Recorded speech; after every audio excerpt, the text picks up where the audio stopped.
Good evening.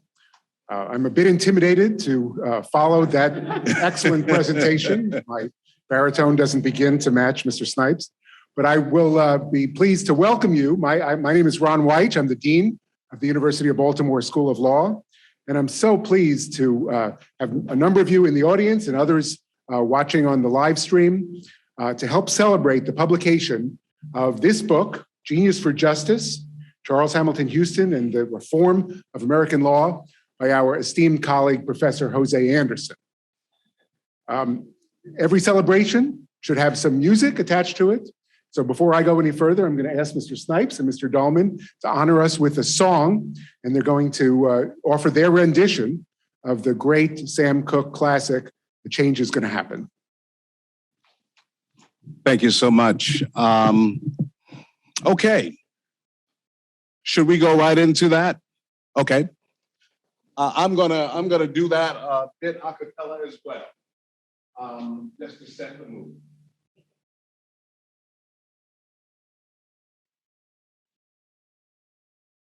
I was born by the river in a little bitty tent. Oh, and just like the river, I've been running ever since. It's been a long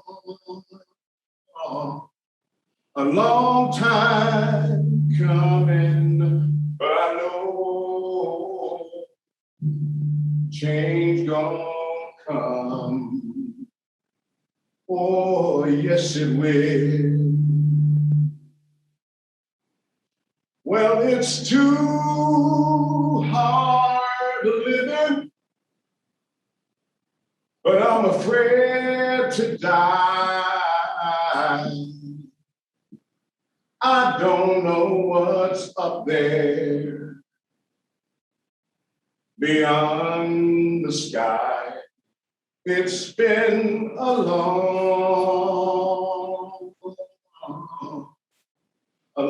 time coming, but I know change gonna come. Oh, yes it will. Well, I go to the movie, and then I go downtown.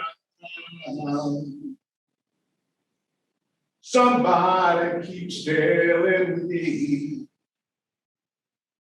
don't hang around. It's been a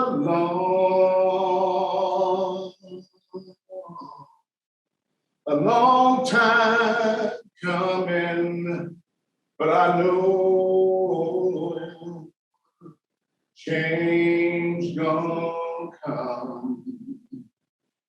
Oh, yes, it will.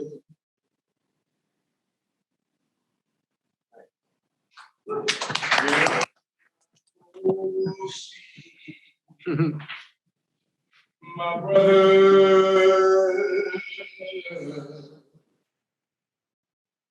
and I say to my brother, help me please. He says that I would if I could, but I'm not able. So I look around and I wind up right back down on my knees. Whoa, there've been times when I thought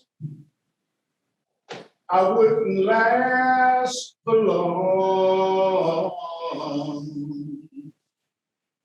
Now somehow I know I've been to carry on. It's been a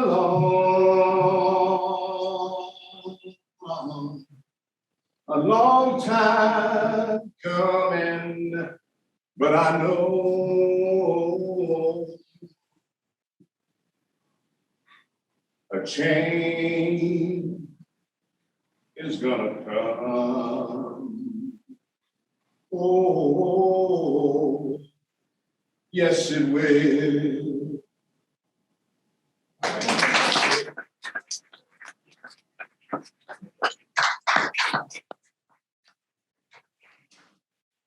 Thank you. Very much for Yes, that sir. stirring rendition. So I want to say we're especially honored, all of you to be here, but especially the presence of Dean Charles Hamilton Houston's family. Family members are here, so we thank them very much for being with us. A central theme of Jose's book is that Charles Hamilton Houston is not as appreciated as he should be for his central role in the civil rights struggle of the 20th century. We know him as the Dean of Howard University Law School. We know him as a mentor to Thurgood Marshall, but his own role in the civil rights struggle is underappreciated. And I'm very glad to say that Jose's book is going to change that. This book, which I've had a chance to review, really illuminates and highlights Dean Houston's role in the important history of the 20th century and the civil rights movement. So today we're going to hear from Professor Anderson, and he's going to describe the process of writing this book, and he'll tell us about Dean Houston. And I'm going to introduce a colleague, Michelle Gilman, who will introduce a series of discussants who will further illuminate this important work. But my pleasure right now is to introduce my colleague, President Curt Schmoke of the University of Baltimore, to join me in welcoming you. And you all know that President Schmoke was the mayor of Baltimore and a former state's attorney in Baltimore City, but his most important credential for being here tonight is that he was himself Dean of the Howard University Law School. So he is a successor to Dean Houston and perhaps a spiritual descendant.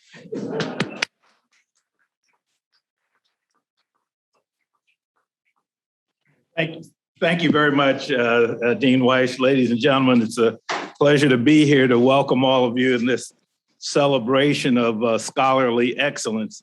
I too want to thank the Houston family. It's quite an honor to have you all here. I was a successor only 70 years apart from Charles Hamilton Houston. I just came from watching a documentary about another lawyer born in Baltimore, attended the Howard Law School, who was inspired by Charles Hamilton Houston's signature phrase, which was that he believed that lawyers should be social engineers.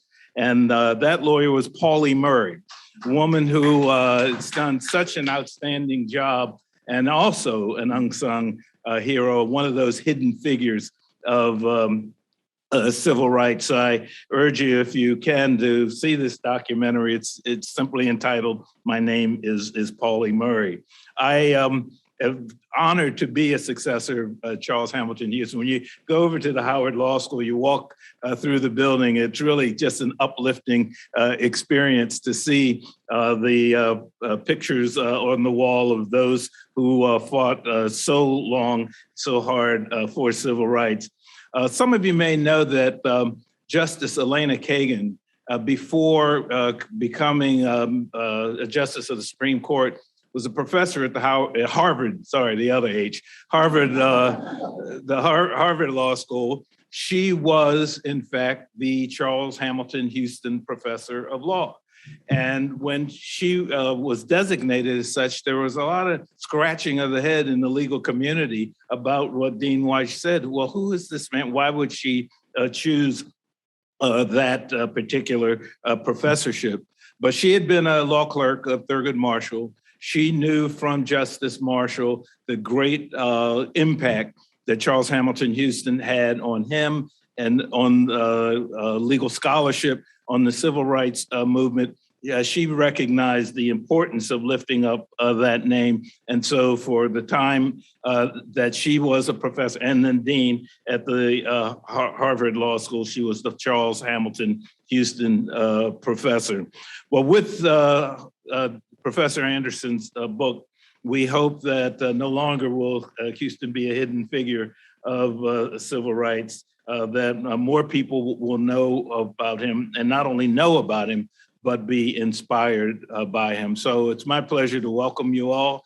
Professor Anderson, you chose a kind of a bad day because the competition is a CIAA tournament downtown. So I know a lot of colleagues who were planning to be here have found their way downtown. But this wonderful celebration of HBCUs around the country. But I am proud of you, proud of your work, and I thank you all very much. Congratulations, Professor Anderson.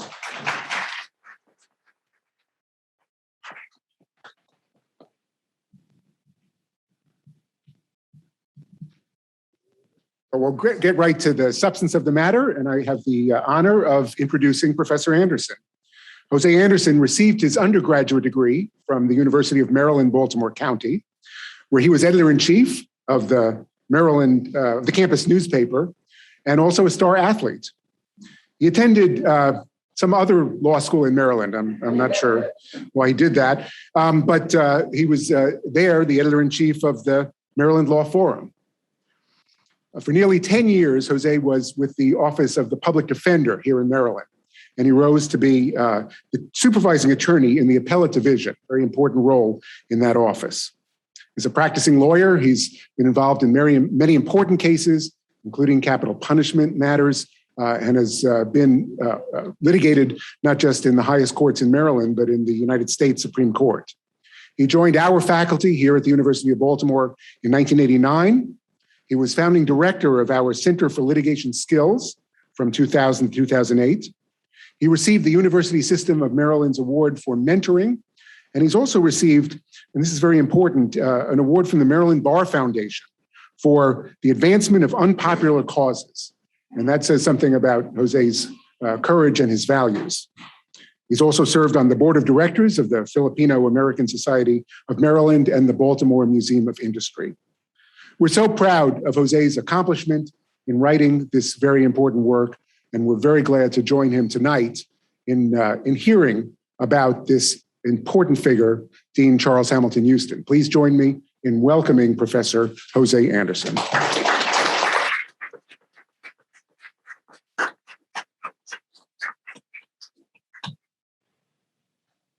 Wow, thank you so much, President Schmoke, Dean Weiss.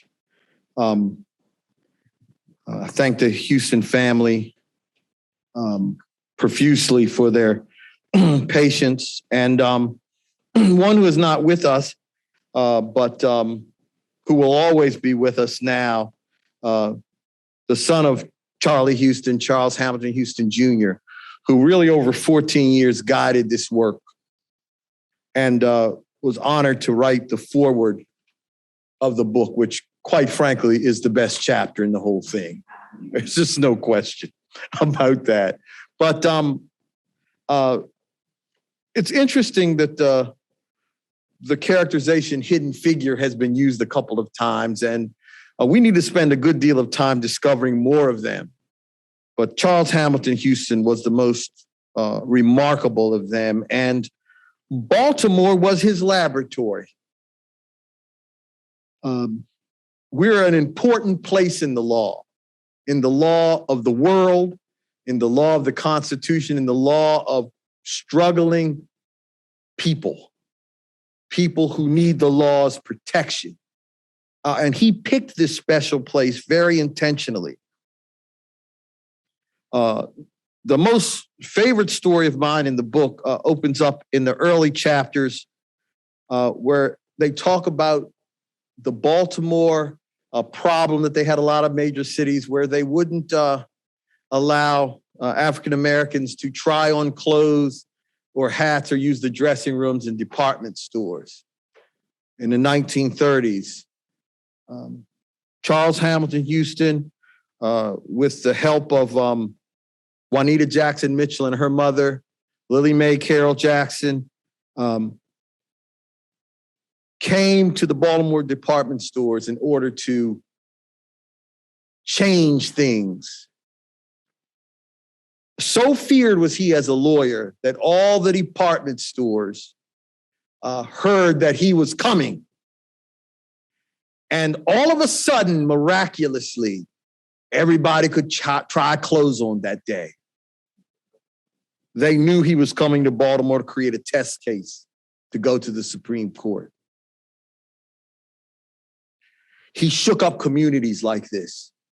He came and he made himself very conscientiously apparent.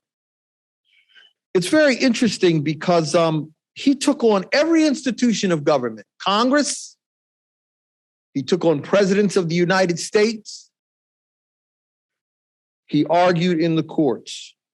There is no figure that he came across that didn't respect his skill as probably the greatest lawyer of his time. Indeed, Thurgood Marshall always desperately tried to let people know that he couldn't even carry Charlie Houston's briefcase. A man who won 29 cases in the Supreme Court. Boy, what kind of lawyer did that have to be? Well, in my book, I do cover some of his important contributions to the law. And one of the things that I do argue is that even without the civil rights cases, even without Brown versus Board of Education, he probably still would be one of the greatest lawyers of the 20th century. He set precedents in labor law, criminal law. Many law school students and others hear about the Shelley versus Kramer restrictive covenant cases. He was the total architect of those cases, probably greater legal craft than even Brown, when you look at the architecture of the interdisciplinary attack that he made on segregated housing. He desegregated golf courses in libraries, in private schools. He even filed the first environmental racism case in the country, right over here, McCullough and Druid Hill, where they changed the two-way streets to one-way streets, going through the most vibrant Black community in the city. And he predicted that if they were successful in doing this, they would tear through the Black community in West Baltimore and it would never recover. All I do is reference Freddie Gray. He was somewhat prophetic in the things that he attacked and he challenged. And his legal prowess is best explained by the people who work directly with him. William O. Douglas, the longest serving justice on the Supreme Court, said that Charlie Houston was the best advocate ever come before the court. Baltimore judges who heard him in death penalty cases made the same comment. Judge Herman Moser, after a capital case Houston had tried in 1948, said, Charlie Houston's the best lawyer to ever come before me. And then sought to execute his client, but I guess they can't win all the time. He was a person that profoundly changed the way cases were litigated by creating community consensus. He had the public mass meeting before he had the litigation. Right down the street at the Mount Vernon United Methodist Church in 1947, he had a 1,400 people standing room integrated audience where he had on the discussion bill priests, Methodist ministers, Jewish rabbis, and community leaders, white and Black Congress people speaking on behalf of social justice issues. Extraordinary when you think about the time and the place of such a discussion. This is when he was at his full force and momentum in the community. Unfortunately, he left us way too early. He died of a heart attack in 1950 at the age of 54. His extraordinary legal career that included 8 Supreme Court victories, 70 reported appellate cases in both the state and federal courts, many of which he tried himself, and a record of mentees that will boggle the mind. Among them, Constance Baker Motley, first woman federal judge. Juanita Kidd Stout, first appellate judge in the state of Pennsylvania on the Pennsylvania High Court. A host of other female federal judges who actually began their career working as legal secretaries in his law office. The famous case of Brown versus Board of Education and the theory behind it with the famous Kenneth Clark doll test. Well, spoiler alert, it wasn't Kenneth Clark at all that first developed that theory. It was his wife, Mamie, who while working part-time in his law office was trying to determine what her thesis paper was going to be for graduate school in psychology at Howard University. Charlie Houston talked her into doing a study of the racial impact of segregation of pre-K and elementary school students. It was her thesis work at Howard that laid the foundation for what overturned Brown. How did Kenneth Clark get involved? Well, just like my wonderful wife is here, he fell in love with someone during college and married them, and they went away to Columbia University, where her work combined with his and got fully developed into the Brown psychological profiles that were used to change education. Many others that worked with him, many federal judges, William Hastie, the first federal judge, it's African-American in the country, was his law partner, probably 5 other federal judges that came out of his office. William T. Coleman, the first African-American Secretary of Transportation. Oliver Hill, the first elected official in the state of Richmond. This is just a sample of the people who he influenced that themselves became game-changing, historically impactful lawyers. I could go on, time won't permit. But I do try to cover a taste of all those stories.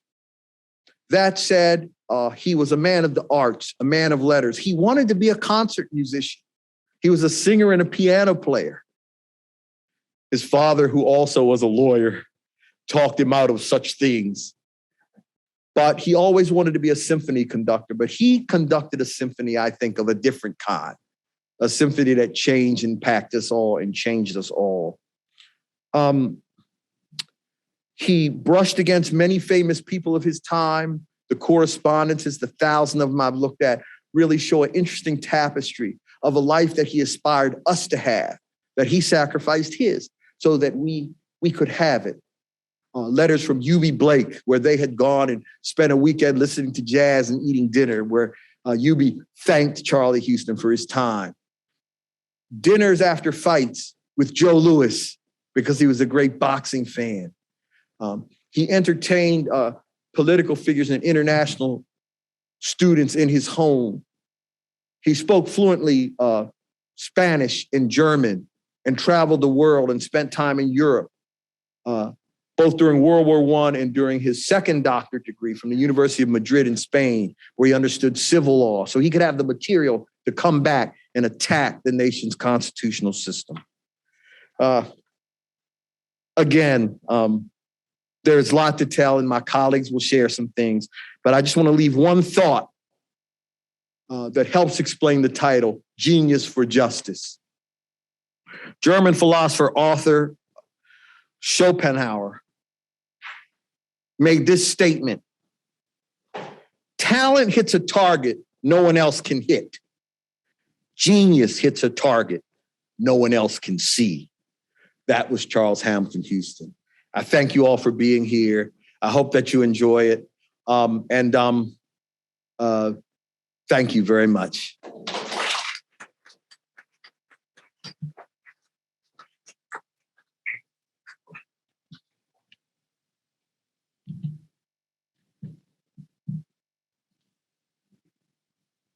Thank you, Professor Anderson. What a beautiful image of Charles Hamilton Houston conducting a symphony of social justice. Now we have a panel of expert discussants, and to introduce them, I'd like to call upon my colleague, Professor Michelle Gilman. This event is formally hosted by our Committee on Faculty Research and Development. Michelle is chair of that committee and our Associate Dean for Faculty Scholarship. She's also the co-director of our Center on Applied Feminism and our Saul Hewing Civil Advocacy Clinic. Michelle, please join us.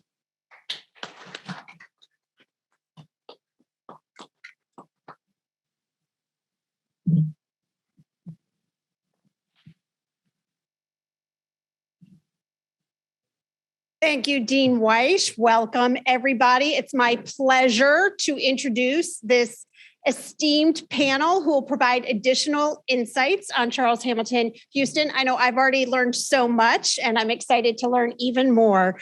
I can't do all of them justice with these short biographies, but I think you'll be quite impressed with the little that I can provide you. So first, I'd like to introduce Mick Coette, who is joining us from Minneapolis, where he lives and works. He is a film producer who began producing nonfiction films in 1996, including some that have won the New York Film Award. He produced films such as Restore America with Bob Villa, The Heart of Bassett Place, a movie about Eugene McCarthy. I want to mention two other films that maybe some of you are familiar with. One, Hubert Humphrey, The Art of the Possible, and Mr. Civil Rights, Thurgood Marshall and the NAACP, which had screenings across the country in dozens of cities and were broadcast on 300 PBS stations nationwide. They're widely used in classrooms, archives, and libraries around the country. Currently, Mick has also produced a new film for American public television about America's first female cabinet member, Frances Perkins, and that's called Frances Perkins and the General Welfare. So welcome to UB. We're so happy to have you. Next, I'd like to introduce you to my colleague, Professor Cassandra Jones-Havard.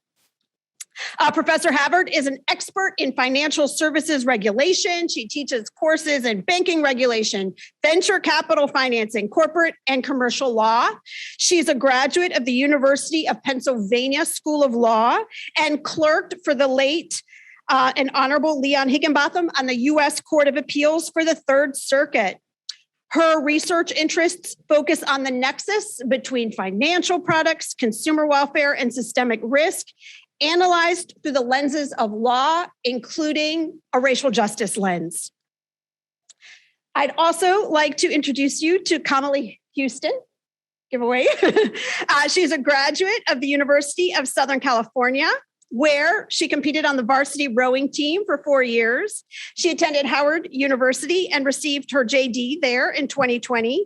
During her time as a student, she worked at the Federal Public Defender's Office and was the senior notes and comments editor on the Howard Law Journal. She is currently working in New York at the very prestigious law firm of Davis Polk. She is the great-granddaughter of Charles Hamilton Houston. And she's joined here today by her mother, Dr. Karen, her two brothers, Miles and Matthias, and also accompanied by their Nana, Dr. Rose Jagus, the widow of Charles Hamilton Houston, Jr. Next, I'd like to introduce another esteemed colleague, Professor Michael Higginbotham. He is a renowned law professor, author, and international political consultant. You may recognize him from his many television appearances. He's often on CNN and other media worldwide. Professor Higginbotham is a graduate of Brown University, Yale Law School, and the University of Cambridge. He clerked on the U.S. Court of Appeals for the Ninth Circuit.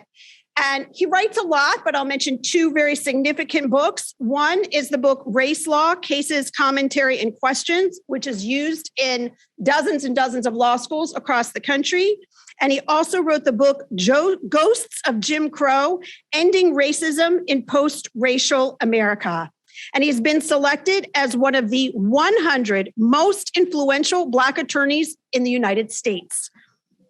Yes, so buckle up your seatbelts and let's learn a lot more from our panelists, and let's welcome them all.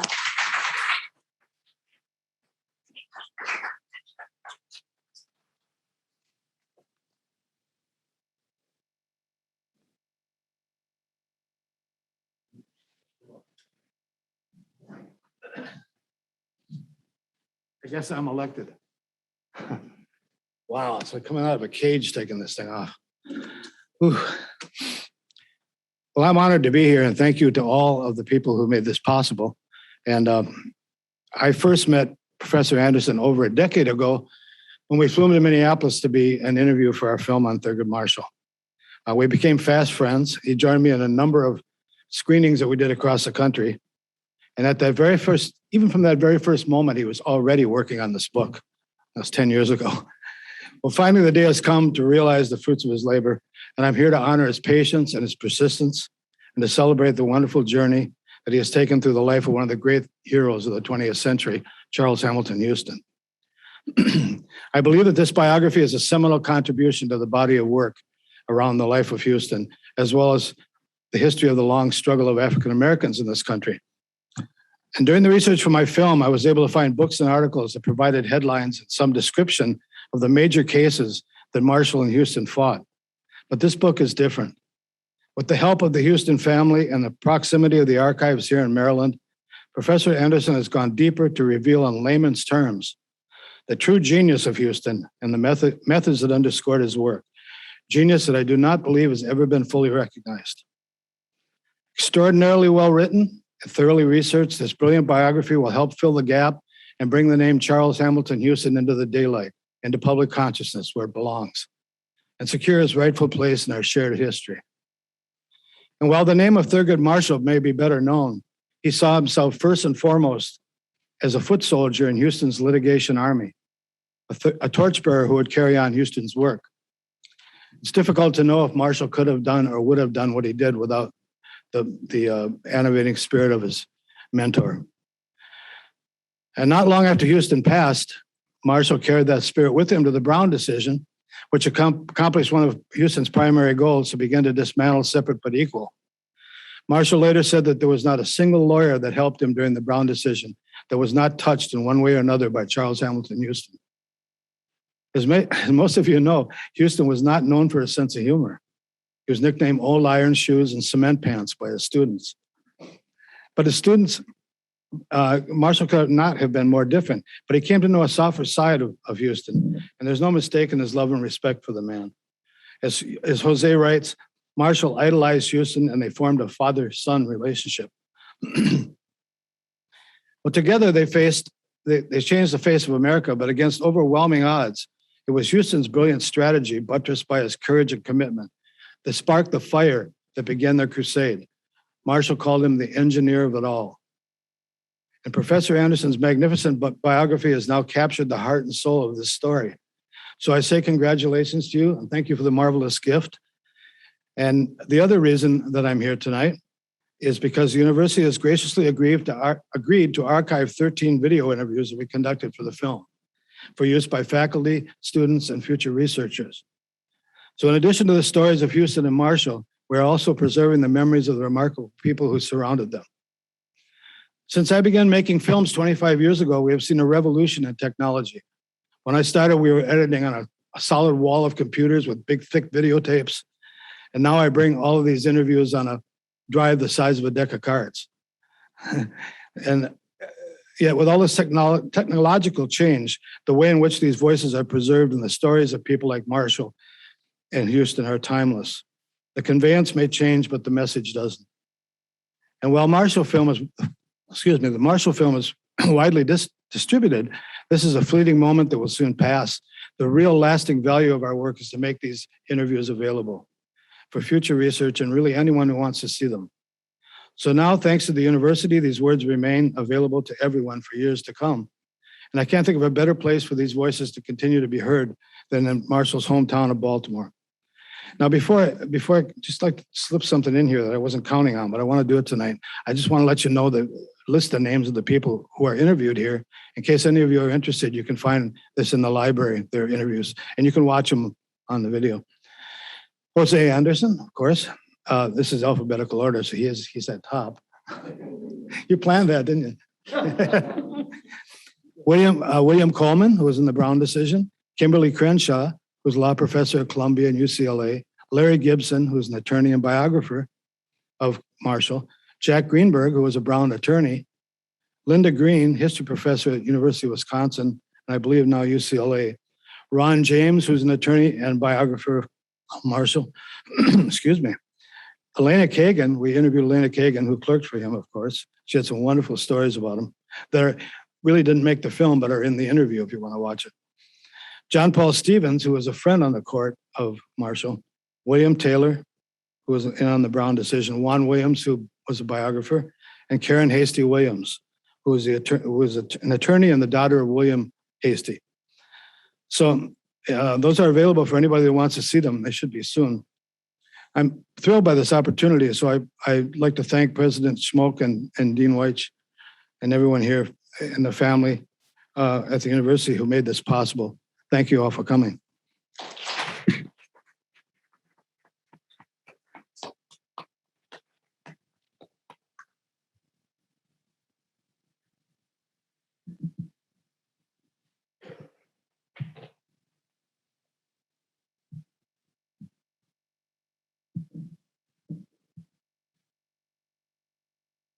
Hello, my name is Kamala Houston. Can everyone hear me?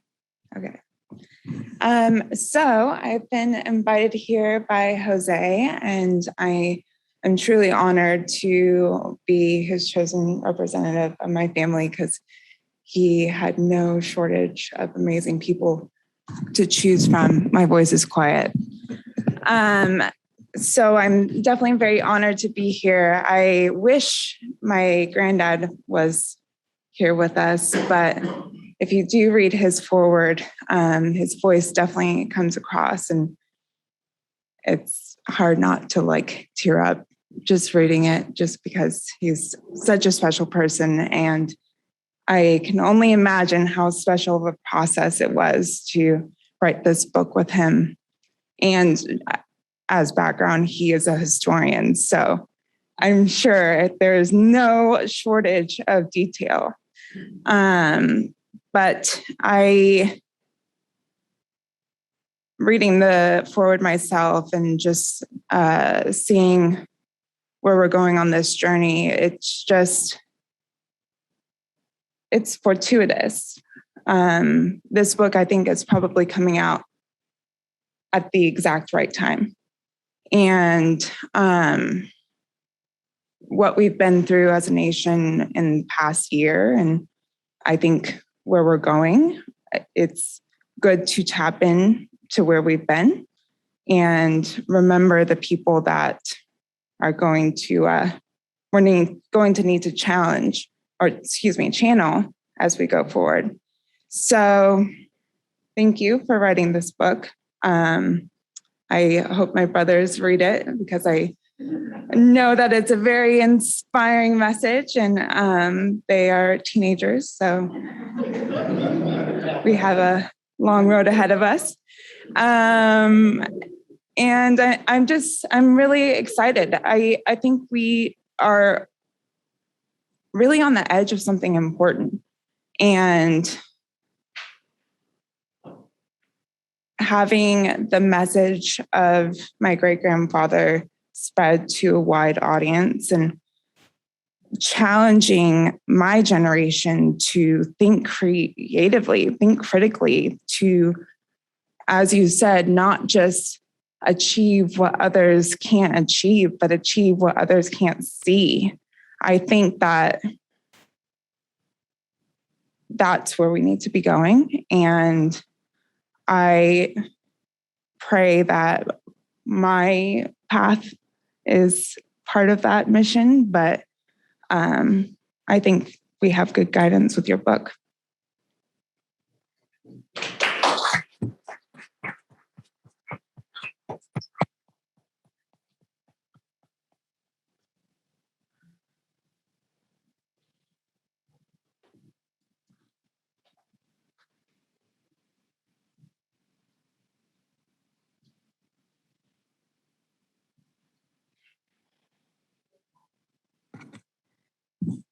Let me begin my talk by saying what an honor it is to participate in this book unveiling and to talk about a man that I have not only admired, but have been in awe of for his brilliance and his ingenuity.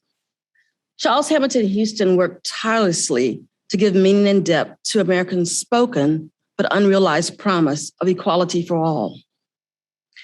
For several years, the University of Baltimore Law School hosted the Charles Hamilton Houston Scholars Program, a pipeline program to prepare minority students who are interested in a legal career. It was Professor Anderson's relationship with Charles Hamilton Houston Jr. that allowed the law school to use the name, and in that small way, make a contribution to keeping the Houston legacy alive. To the Houston family, America owes each of you a debt of gratitude for the sacrifices not only that your grandfather and great-grandfather made, but for the ones that you have made to ensure that America would be the democratic country it espouses to be. My focus tonight is on Houston's role in desegregating the labor market and residential housing.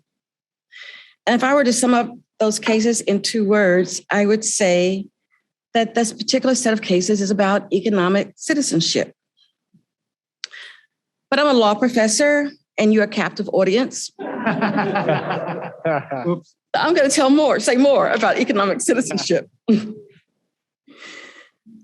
we think about economic citizenship, we're thinking about the economic rights that democratize citizenship. The principle of economic citizenship recognizes that in a democracy, each individual should have the opportunity for economic participation, the right to work and to earn decent wages, the right to make choices about who and where to spend those wages. When citizens do not have those economic freedoms, inequality increases. As the indefatigable legal strategist that he was, Houston approached the task of dismantling racial segregation throughout society with the precision of a military operation. And when I think about Charles Hamilton Houston, what I marvel about are, and that's evident in all the cases, are his strategic litigation, his collaboration, and his mentorship. It took all 3 of these skills to amass the phenomenal Supreme Court successes that he achieved. So let me first turn to the labor cases. It was Houston's own harsh treatment in the segregated military that led him to follow his father's advice to become a lawyer, as you've already heard.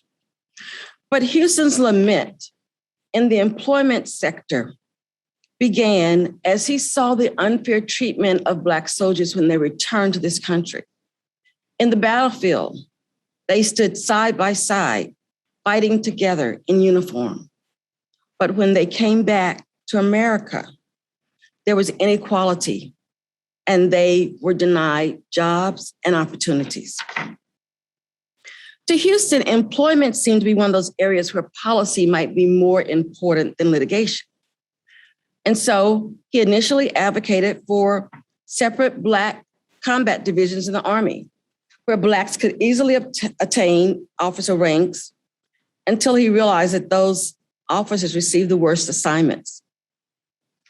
Houston testified before Congress about the callous treatment received by not only Southern Black farm workers, but also migrant farmers who were poor, white, Mexican, and Filipino.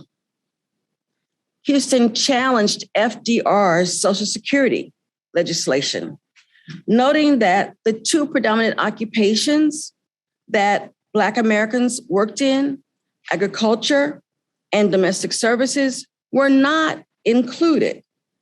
They were explicitly denied. And so those Social Security benefits could never be received by this class of citizens. And Houston also served on the Fair Employment Practices Commission under the Truman administration, until he felt that the government officials were not committed to civil rights. So as Black workers began to enter industry and were met head on with discrimination in the labor unions by private employers, Houston began to see the massive problem of employment discrimination was something that required strategic litigation. And so he began some of his most famous cases. He fought unions who amended their bargaining agreements to exclude Black employees without ever telling the Black workers. He fought employers who hired Blacks for the lousiest jobs, and then as technology improved and the work task became easier, those Black workers who had seniority were reassigned to yet another lousy job.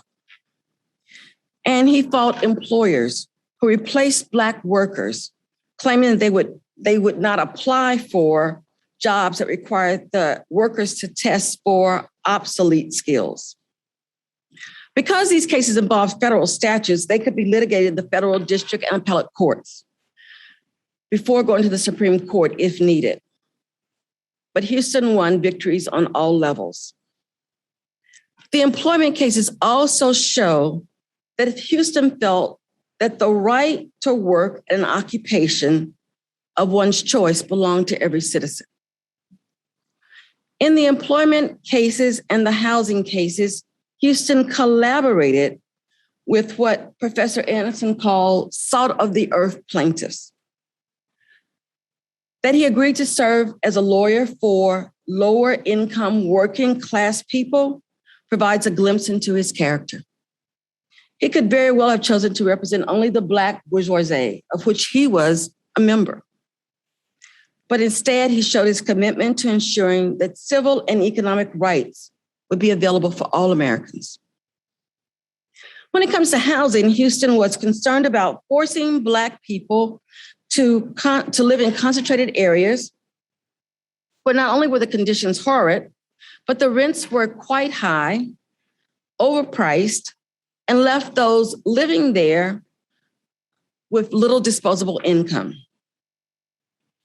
The famous case that all first-year law students know about, Shelley versus Kramer, involved J.D. Shelley, a construction worker who made a decent wage, and his wife, Ethel, a domestic worker. The Shelleys were recent migrants to Chicago from Mississippi. They were the parents of 6 children. They resided in a cramped inner city apartment and simply sought a better life for their family. A house with a yard so that the children could play outside and be shielded from the coarseness of urban living. The Shelleys saved their money. They purchased their dream house in the suburbs. And then, unaware that there were racial covenants on the property, a neighbor came who lived 10 blocks away to have the court enforce the racial covenant and divest the Shelleys of their property. So in walks Charles Hamilton Houston. The litigation strategy to outlaw covenants involved assigning lawyers to bring lawsuits challenging restrictive covenants all over the country. Houston then consolidated the lower court's denials to have all those cases heard before the Supreme Court at the same time. Houston prepared something called the Brandeis Brief, which included testimony from economists and sociologists on the impact of racial covenants on racial tensions. By showing the larger societal impact, the court could understand the plight facing the plaintiffs was not just a legal one. This strategy of collaborating with experts in other disciplines bolstered the arguments by showing the court the pervasiveness of residential discrimination. And it was also the strategy that was later used by Thurgood Marshall in the famous Brown versus Board of Education case. As a result of the Supreme Court's decision in Shelley, purchase of a house in an all-white neighborhood could not be restricted by private agreement. And lastly, when we think about a litigation technique of Charles Hamilton Houston, it was mentorship. In my opinion, this was Houston's greatest strategy, and to use the law to dismantle segregation. And it began when he was a law professor and dean at Howard University. Houston attended Harvard University, was the first Black on the Harvard Law Review. And he was confident that at Howard, he could train lawyers to be as competitive as those at Harvard. He immediately made some controversial decisions, including closing down the evening program and making Howard a day-only school because the studies would be more rigorous. Under his leadership, Howard became an accredited law school and served as a major training ground for Black lawyers. He impressed upon his students the need to become social engineers, knowledgeable about the ways that law could be used to reform and transform society. Houston identified gifted students. There are many who are not as well known as Thurgood Marshall. As was mentioned earlier, there's Constance Baker Motley, there's Oliver Hill, there's Spotswood Robinson, there's Juanita Kidd Stout. These individuals spent countless hours under Houston's tutelage, first learning from Houston, and then later becoming his equals. They were co-counsel on Supreme Court cases.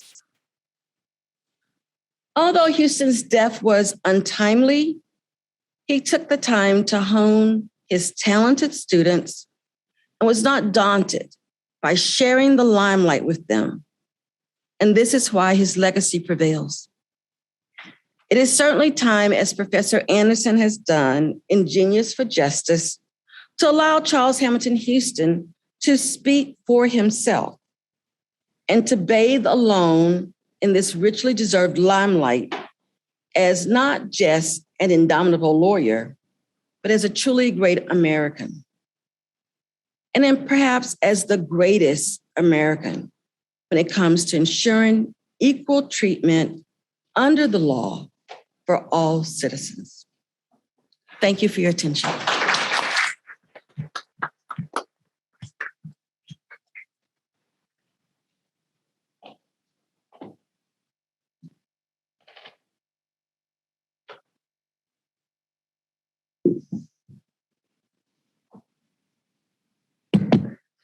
Can everybody hear me?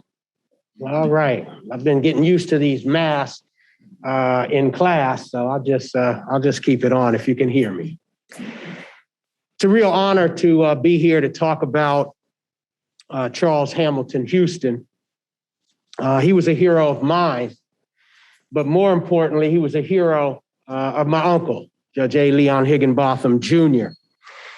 And when I think about people that should have been on the Supreme Court, especially with a nominee pending, which will be announced in a few days.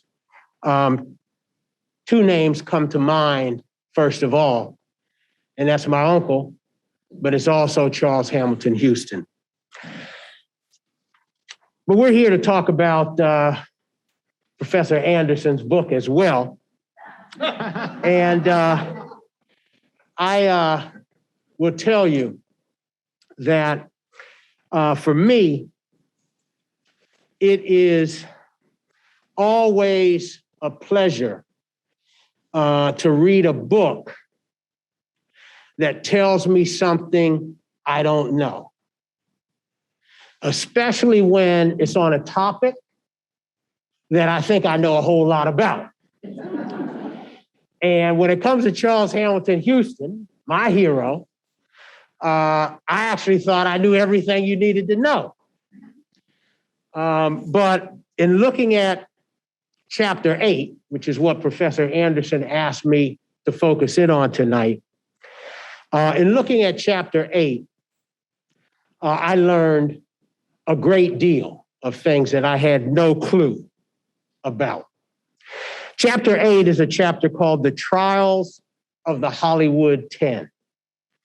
Dealing with Charles Hamilton Houston's defense of the First Amendment, freedom of speech, his defense of Hollywood movie writers who were being asked to testify at the House Un-American Activities Committee, as well as the Senate Government Activities Committee.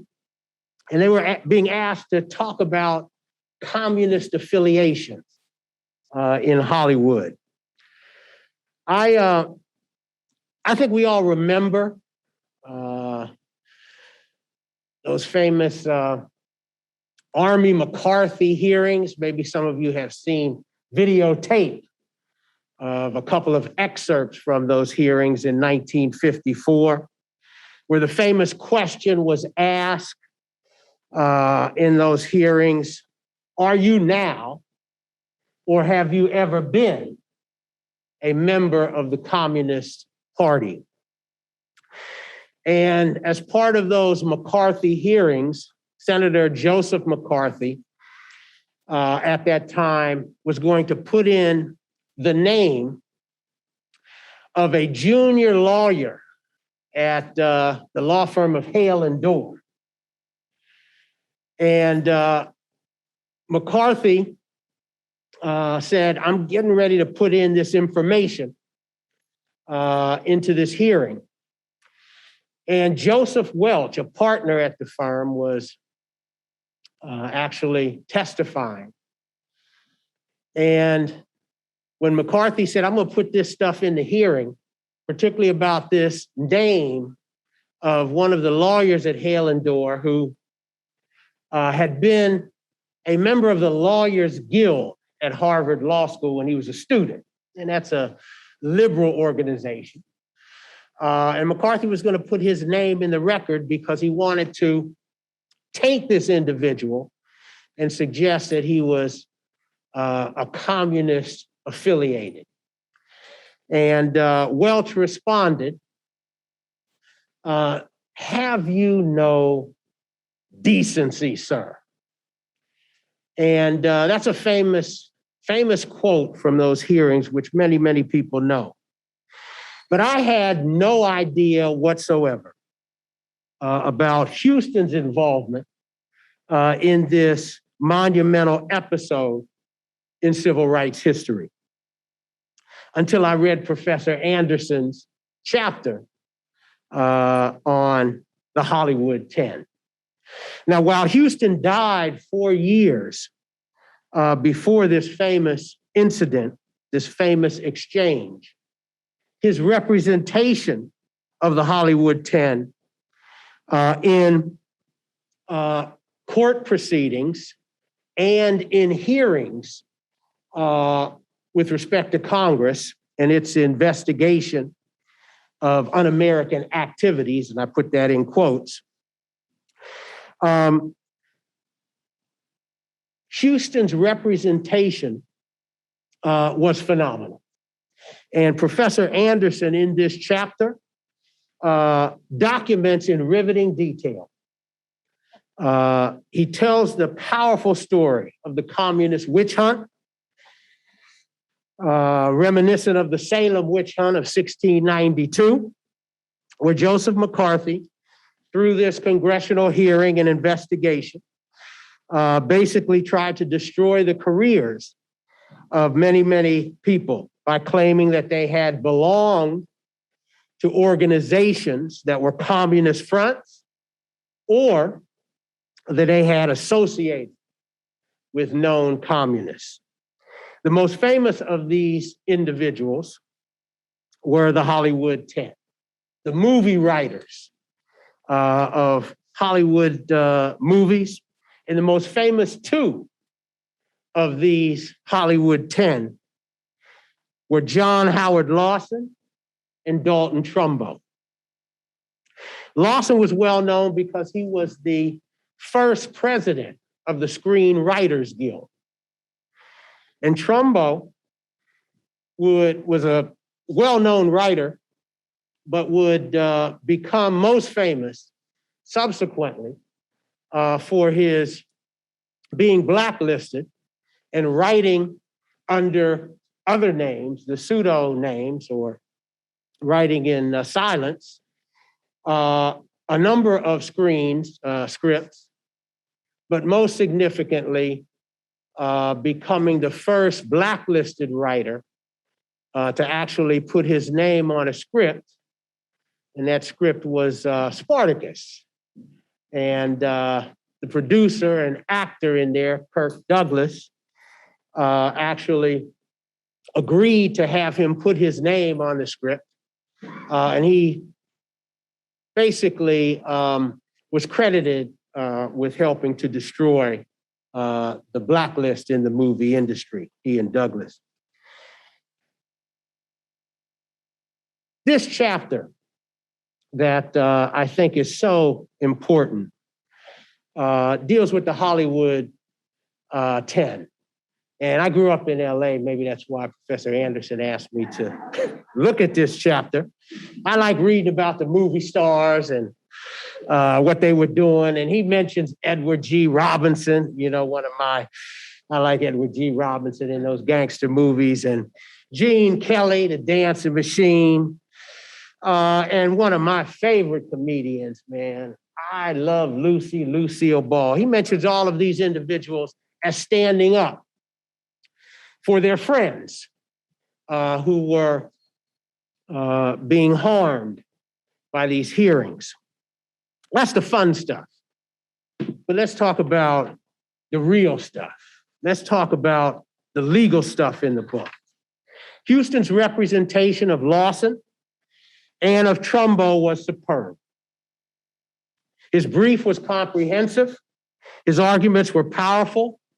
And most importantly, his positions on the First Amendment freedom of speech, his representation on behalf of communists or those who were being accused of communist affiliations were consistent with his arguments on behalf of Black students under 14th Amendment equal protection analysis.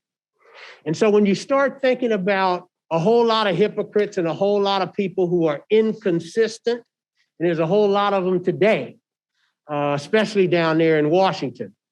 There's a whole lot of folks that are inconsistent, that are hypocritical. Charles Hamilton Houston, when you look at his arguments with respect to representing this Hollywood 10, these arguments are totally consistent with his arguments in representing the progeny to Linda Brown.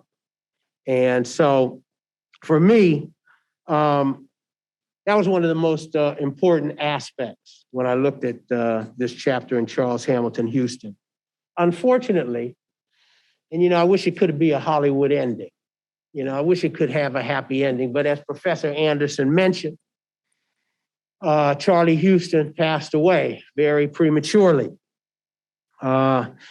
He, in fact, lost the jury trial with respect to the Hollywood 10. He lost the appeal, and the Supreme Court denied cert 2 days after he died in 1950. But here's my main takeaway from this chapter. This chapter reinforces my belief about Charles Hamilton Houston that he possessed the indicia of real heroes. He possessed the 3 traits that I refer to as the 3 C's of heroes: commitment, compassion, and courage. In terms of commitment, 1934 in San Francisco, a large group of individuals who were in the Communist Party and also who were labor organizers were going to meet. And some other private individuals were upset. They didn't want them to meet. So they had planned to disrupt the meeting, including physical harm to these individuals. The police were well aware of it. Other law enforcement agencies, including the FBI, were well aware of it. They refused to do anything about it. So when these private individuals came and broke in, trespassed, and began to beat these members who were trying to meet for labor organization, Charles Hamilton Houston and the ACLU stepped up. Because the police came, and after these individuals were beaten severely, the police came and confiscated their material and arrested them, but did not arrest the individuals who committed the crimes. So ACLU, including Charles Hamilton Houston, who was a significant lawyer with not only the NAACP, but the ACLU, stepped up and decided to help these individuals. Of the many things that Houston stood for, and I can tell you, Houston didn't seem to be very, in terms of embracing a philosophy, he was probably one of the furthest things that you could be from communism. In fact, there's an interesting dialogue that Professor Anderson puts in his chapter about Houston talking with one of his best buddies, Paul Robeson, famous actor and entertainer and a member of the Communist Party. And Houston disagrees with Robeson in terms of some of his philosophy dealing with communism. I don't even think Houston personally liked some of the leaders in the Communist Party, as Professor Anderson talks about. But his representation of these individuals was stellar, did not have a flaw. And so when you start to think about commitment, Charles Hamilton Houston was committed to a principle. And that principle of freedom of speech, and Professor Anderson puts it in his chapter, basically says Charles Hamilton Houston believed that democracy, American democracy, required people to be protected even when they disagreed. And Charles Hamilton Houston stood up for those individuals. That's his commitment, his compassion. Houston came from a well-to-do family, as you heard my colleague, Professor Havard, talk about. Black bourgeoisie, I think, was mentioned, but you know, when your father's an attorney, a successful attorney in Washington, D.C., you're doing probably pretty well, especially back in the early 1900s. But when you look at Charles Hamilton Houston and his defense of individuals, Charles Hamilton Houston defended not only those who were poor, not only those who were impoverished, not only those who were politically powerless, but he defended the Hollywood 10 as well. And he defended them with the same acumen, with the same enthusiasm, and with the same consistent principles as he did anybody else. Finally, courage. You want to talk about a Black man in the 1930s, 40s, and 50s, not only defending Black students attempting to desegregate schools, but also defending members of the Communist Party. You wanna understand that I'm sure the FBI had some surveillance going on Charles Hamilton Houston. And so when you talk about courage, when you talk about somebody who is willing, who's not afraid of the controversy, but who's willing to uphold a commitment, I think Charles Hamilton Houston is at the top of that list. So let me say, based upon this chapter, I have no doubt whatsoever that this chapter, as well as Professor Anderson's entire book, clearly proves that Charles Hamilton Houston was indeed a genius for justice. I congratulate Professor Anderson on his wonderful effort, and I encourage all of you to take a close look at this wonderful book.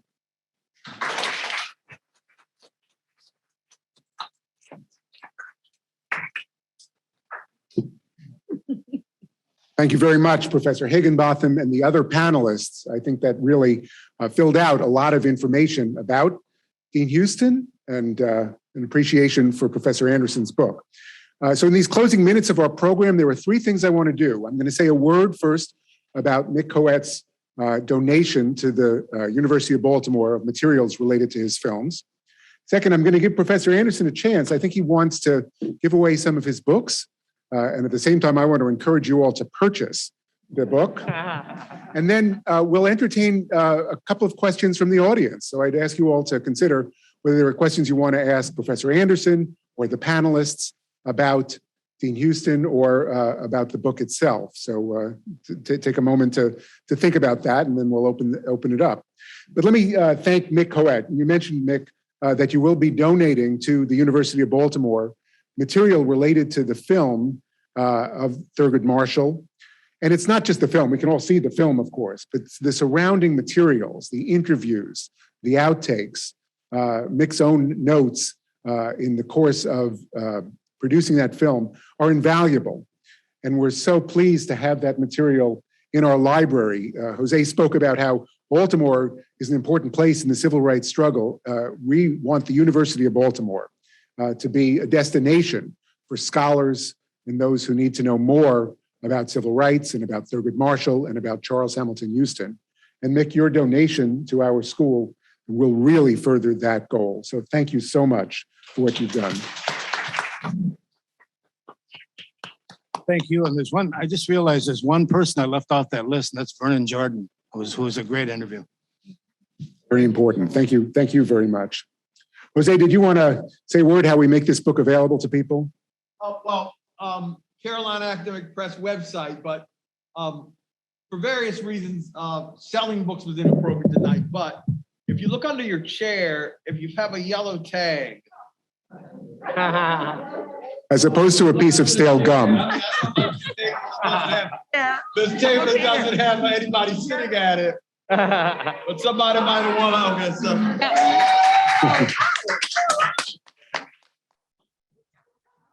We have- those who have a tag.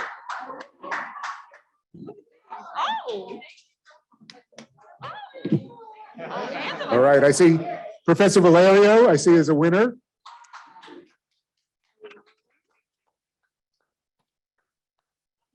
All right. A whole bunch All right, and I see that our communications director, Christine Stutz, has one book left. This table, yeah. All right, well, I assure you we'll find a good home for that book. That's right. Professor Jaros, if you want the book that badly, you can have it.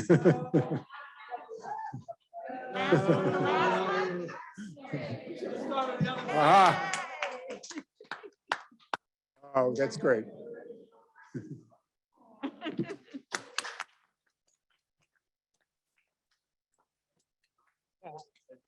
Thanks so much. Let me ask if any of the audience members have any questions that you want to pose after hearing the presentations tonight. Surely not everything has been said. Anybody have any questions? Yes, Professor Margaret Johnson. Jose, thank you so much. Oh, Jose, thank you so much for writing this book. It seems like such a daunting project for an incredible life and legal work that expanded so many areas, as Mike was talking about, even going with the Hollywood 10 and the First Amendment. And I'm wondering, I know it was a long project, 10, 14 years, I'm not exactly sure how long. But how were you able to bring this life to light in a book, you know, where there are limitations and you had to make such difficult choices about what stories to tell and what to focus on? Such a great question, Margaret.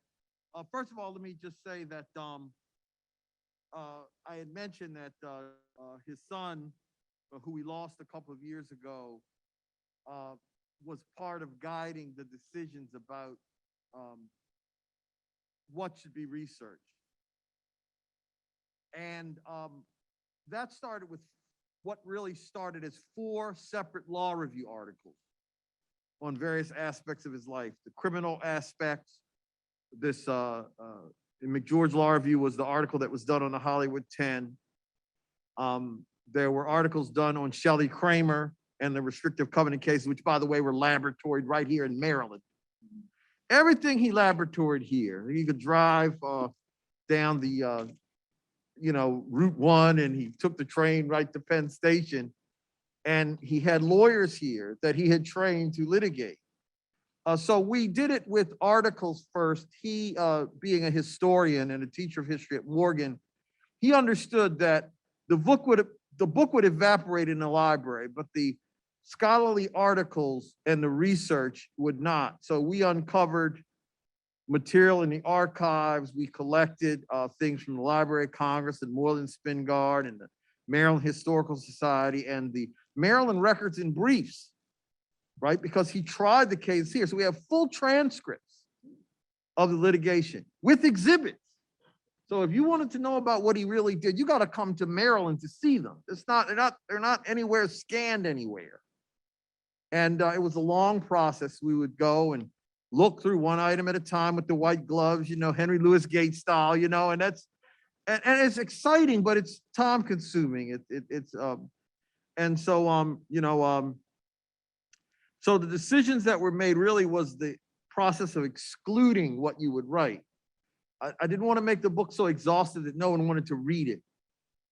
I made lots of judgments, which were, you know, guided by discussion. But the one theme, I think, that Charles Hamilton Houston Jr. wanted to make sure, everybody knows about Brown. I want you to talk about the other stuff, okay?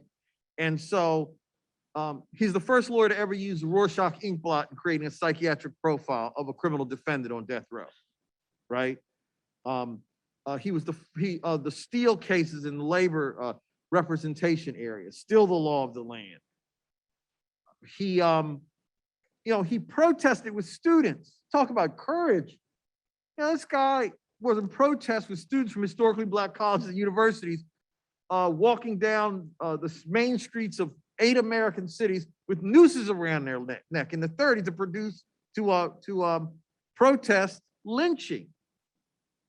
He and Thurgood, they talk about a story about having to protest and daring the paddy wagons to start arresting people. You know, we talk about years before Martin Luther King's strategy. By the way, King, looking back in 1963, wrote that without Houston, could never have done any of this. John Payton, the late former director counsel of the NAACP, you know, the position that Houston began and that Sharon Eiffel now fills, he describes Charles Hamilton Houston as the only indispensable figure in the civil rights movement. I mean, the entire civil rights history, right? You think about that statement, right? And no lawyer, white or Black, that ever worked with him ever said anything that other than he was the most fantastic lawyer that they'd ever seen. An example, Herbert Wexler, right, of the American Law Institute, the great Herbert Wexler, which is taught in all the classes. He talks about how he went to the Supreme Court in cases that he was arguing with and against Charles Hamilton Houston in the 30s.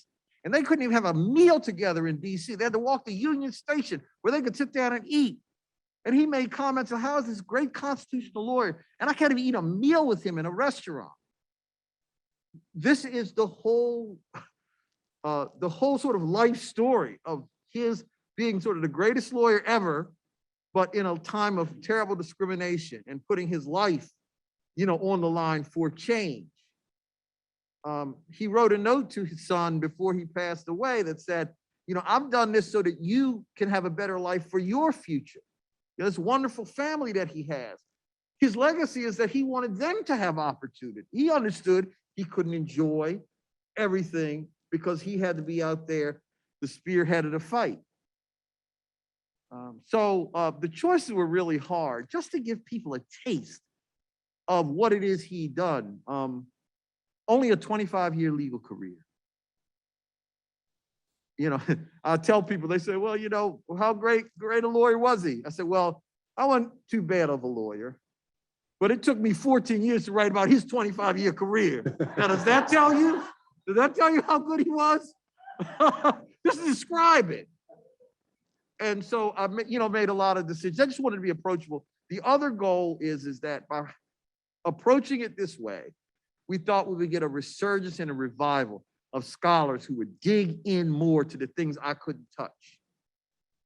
And that's why no one other than Jenna Ray McNeil, who did a fine biography of him, a historical biography, not a lawyer biography, why no one else, Ron James, there've been a few attempts, but the truth of the matter is it could take 10 scholars, another 50 years to fully examine all the things that he tried to affect. And I'm trying to get some interest in that.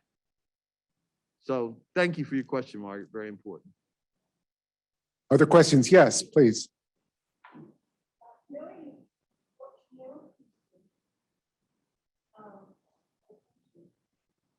Knowing what you know of Houston and seeing what's been happening to our democracy in this post-Obama era, where do you think he might be pointing us? So it's so very interesting. He wrote over 100 op-eds during his career. His philosophies are hiding in plain sight. In 1948, he predicted that maybe we would have the first Black president or the first woman president within the next generation. He said sitting in the audience might be, well, he was off by about 10 years, but the audacity to be able to predict that. Right? Jake Oliver found that editorial for me and sent it. He said, did you know this guy predicted Barack Obama in 1948? Right? Who does that, right? Talk about hitting a mark no one can see.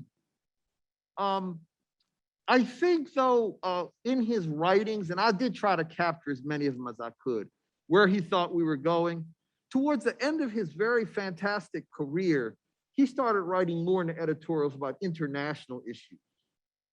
The issues dealing with impoverished people, fascism abroad. He talked about we were going to regret, or the European French were going to regret how they treated the Algerians in certain phases during World War. You know, he was dialed in to those things. And I think part of that is because sort of his cosmopolitan journeys around the world and to see things in North Africa and the places that he traveled during the war. He was a true Renaissance man in terms of just being able to absorb the human condition. Thurgood Marshall said that he loved humanity. Thurgood would say that if he went to visit you, when you would come back from the visit, you'd get a letter in your box. He'd ask you how your wife was, remember her name, remember your dog's name. And actually, I've seen the letters. The judge here in Baltimore, Eugene O'Dunn, that overturned the University of Maryland's ban on Blacks in the law school. He had a great relationship with O'Dunn, didn't win all the cases in front of him, won some, lost some, but he heard that O'Dunn had lost his wife and wrote this really long, beautiful letter about, his losing his wife and that, how tough it must be and showing all this compassion. These letters just fill the files in the archives. And so I think he was trying to show what Juanita Jackson Mitchell said was his secret sauce: humility. He was a man of great humility. He knew of his brilliance, but he couldn't energize without humility. And also it's important to know, he worked with faith-based organizations. He identifies himself as a Christian, but he was very tough on the churches. He said, you all aren't doing anything for anybody. He believed in what he called a militant Christianity, right? That meant you do something. You do something for people who are disenfranchised. He left the NAACP because he thought they were getting too bourgeois. When he left Thurgood Marshall there, Thurgood says, what are you doing? How are you going to leave me here to be in charge of all this? He said, the shock troops never occupy the city. And then he went for the next 40 years, taking individual cases, fighting individual battles, discrimination in airports. You think, well, why was he so concerned about that? The future, travel. He's not more known because Thurgood came in at the TV age. See, Charlie Jr. always thought that somehow it was his fault, but it wasn't. It was just that Charlie Houston knew that the new generation was going to need somebody with Thurgood's skill set. He was very conscious about that, probably from the time Thurgood entered the law school. It's very clear he was his favorite working partner. And in 15 years of correspondence, I never saw one manifest disagreement between them in terms of personality clash. They talk about the law harshly.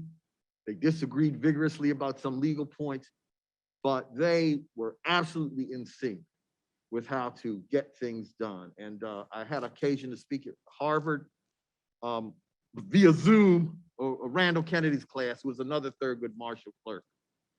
And Randall Kennedy made this statement. He said, Thurgood wasn't impressed by very many lawyers at all. He never said many complimentary things about very many lawyers, but he revered Houston. And that tells you a lot, right? And when you read the stuff. So I have a couple of things in there that I say about why it is Thurgood wouldn't go to the University of Maryland Library dedication. I think I've discovered it. It's actually hanging in our moot court room downstairs. Curly Bird was such a racist and such a segregationist that he was still fighting the Murray case 15 years after they had won. Charlie Houston had to get out of his sick bed to try that case. He died 10 days after he won that case. Thurgood clearly blamed the University of Maryland for getting him out of that sick bed and for shortening his life. And although no one publicly has a public statement from Marshall that that was true, I've got statements enough from the students, knowing that what went on to get that picture signed downstairs when he thought it was going to the University of Maryland and would only sign it when he found out it was coming to the University of Baltimore. I said, you know what, I'll put it out there. Let some historian disprove it. I got documents, I got letters. I think that this is the reason. And so I think Charlie Houston would want us to continue to fight. He would love the George Floyd protests. He would love the young people. He said the young lawyers were the only ones that had courage to change things, because the older lawyers, they just want to get along. And he says that's going to be no good for the future. And he said that in the 30s. That's why he flunked all those people out of Howard. He said, and that's why he got rid of the night school. He said, oh, you all want to make some money, make a living. We need warriors to go south and stand up to these people. So he told why. And so I think he would want us to fight like he fought. So thank you, Rose. I'm going to cut it off there because that's a wonderful place to stop. I will encourage people to continue asking questions and making comments in the little social hour that we'll have afterwards. I'll just ask if any of the panelists or Jose want to offer any concluding remarks. Have we said it all? Well, we said it all. We have some tokens of appreciation for the family, which we will offer. Kamali? I don't know. Is this working? yes. Okay, cool. One thing I just wanted to say, I think that your book gets at the human of my great-grandfather. And my whole life, he's always been this person who has been larger than life. And my granddad used to tell us stories about how his dad would come home and his mom would say, hey, read this. Like, I need you to consider it. And he'd pick it up and then he'd give back. And she'd be like, I asked you to read it. Please read it. He's like, ask me anything. And he knew everything. Crazy. But just reading the intro and hearing about how he was a professor at Howard University before he was a lawyer, how he literally every single thing that the Army told him he couldn't do, he protested and did.